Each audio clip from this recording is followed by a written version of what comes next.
From CITI program, I'm Darren Gaddis, and this is On Campus. Today, what is an academic leader in higher education? How to make an academic department successful? And what resources do higher education institutions provide? I spoke with Elizabeth Riley, Dean of Health Occupations at Cerritos College, about being an effective leader. As a reminder, this podcast is for educational purposes only. It is not intended to provide legal advice or guidance. You should consult with your organization's attorneys if you have questions or concerns about the relevant laws and regulations in this podcast. Additionally, the views expressed in this podcast are solely those of the presenter. Hi, Elizabeth. Thank you for joining me today. Thank you very much. To get us started, Elizabeth, what is an academic leader in higher education? It's someone who has been a part of an academic unit for a particular period of time, typically as a faculty member. And it's someone who really cares about their department and wants to take it in a direction that will lead to success both for faculty and for the students. They are a person who can guide their team toward the realization of that vision. They're someone who can manage the challenges of change along the way. And they're a person who can help their team problem solve, seek to remove barriers, and help facilitate solutions to problems when they arise. I think that an academic leader is someone who can challenge and support a team of highly intelligent and skilled professionals in a manner that honors their expertise and encourages their growth. Elizabeth, unpacking that a little bit further, and from your experience, what leadership skills should academic leaders have? I think the biggest skill that you need is empathy, compassion, being able to respond to the challenges that leaders have to deal with empathy and compassion is really the way that you build those trusting relationships with those that you work with. And it kind of helps you build the trust that you have and that you build in those moments allows you to deal with difficult situations as they arise. I also think it's important to be organized. That always helps. It's helpful to be comfortable with public speaking, and that's something that comes naturally to some and not to others. But it's definitely a skill you can build. I remember when I first started as an academic leader, planning out exactly what I was going to say, having really detailed notes, and even sometimes scripting some things I would say, and I just don't do that anymore. You just get comfortable with it after a while. And so that's something that I think is a really important skill to think about developing.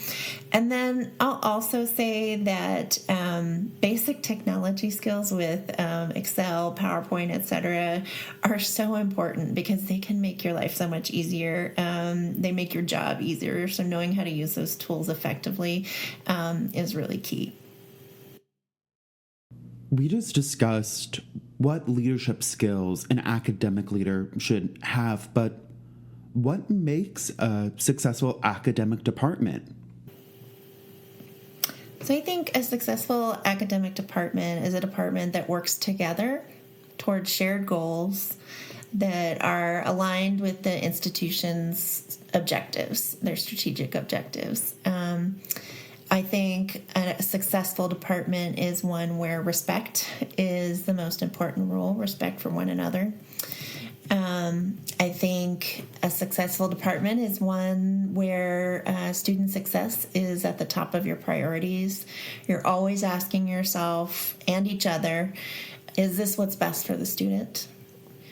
And then I think the last thing I would say about a successful department is it's one that eliminates inefficiencies. And so this kind of goes back to that piece about, becoming familiar with the technology tools that will help make your job easier.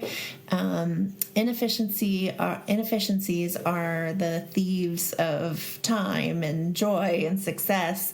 Change is hard, but if you can eliminate waste in processes, it saves so much frustration. It eases the stress of your team and helps avoid burnout. Elizabeth, we've discussed a lot about the skills individuals need to be successful leaders, but how do these academic leaders also encourage their faculty, staff, and students to be leaders themselves?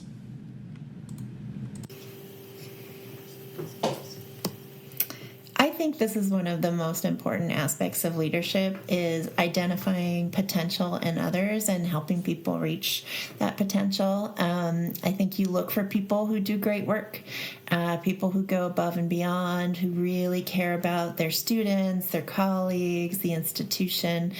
You can give them stretch assignments, opportunities to see how they perform in a leadership role. Maybe it's being a lead faculty or leading a committee. See how they like the feeling of expanding their influence, their sphere of influence. I think also sharing your own experiences of leadership and sharing what you see in them and their potential to be a leader is really important.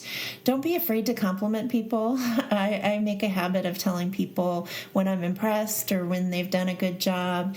It only takes a few seconds, but it can really change someone's life to hear positive feedback from their leader. So I think making a habit of that is important. It also sets the stage for giving constructive feedback later when needed. So when you are complimenting someone and telling them when they're doing a good job, you're building trust with that person, and then they're more open to feedback when you need to give it to them. Thinking about future academic leaders and professional development, what resources do higher education institutions provide leaders with to be successful? Many institutions provide professional development opportunities, both internally and externally. They might do webinars or courses. They might bring in guest speakers. I have seen book clubs where you read professional development books and have discussion groups and maybe skill building groups.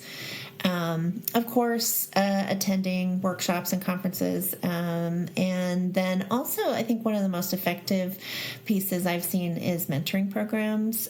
So even if your institution doesn't have an official mentoring program, it's always good to find a mentor. And, that may be your leader, your boss, or it may not. It may be a colleague who has been in a chair role for a long time and has advice to offer and feedback, and just someone you can bounce things off of to get ideas on how to handle situations. I think it's important for institutions to provide access to executive leaders. So again, with providing that mentorship of being able to discuss leadership with your most senior leaders and get guidance from them. I think it's also important for higher education institutions and especially senior academic leaders to be there to help especially their new leaders when they fail, rather than berating them or just telling them what they've been doing wrong. It's so important to let them process those failures, because that's how we learn. Elizabeth, given your experience as an academic leader, what advice do you have for administrators, faculty, and staff to effectively lead an academic department? I think the biggest piece of advice I have is to listen to, respect, and build relationships with your team, with your colleagues, with your leaders. It's so important to really manage up, down, across when you're a leader, especially as a department chair, because you are sort of in the middle between upper leadership and faculty. And so it's just really important to build those relationships at every level. I think it's also important to create a safe space for your team to share problems and concerns. You want to make sure that they feel comfortable coming to you. And I think the best way to do that is to be authentic, to be yourself, to show that you care for your team, to advocate for them.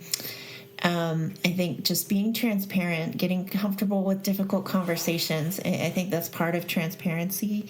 One of the best books I think you can read to prepare yourself for this is a book called Crucial Conversations.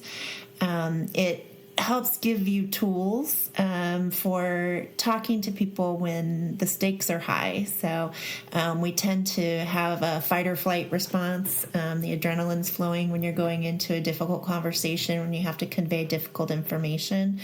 And this book really gives you the tools to use to help make those conversations a little easier.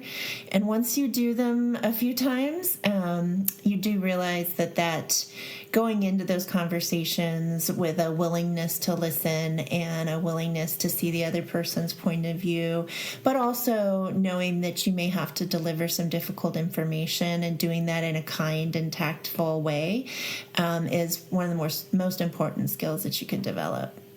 What else do we need to know? I would say that, something about my own journey in leadership. I was really a reluctant academic leader in the beginning. I was kind of pulled into leadership, and I'm so thankful to the people who saw something in me that they wanted to cultivate. Leadership has been the most rewarding experience of my professional life, and it's really helped me grow, not only professionally, but personally. And then the last thing I would say is set healthy boundaries, be compassionate with each other and with yourself. Elizabeth, thank you for joining me today. Thank you very much. Be sure to follow, like, and subscribe to On Campus with the CITI program to stay in the know.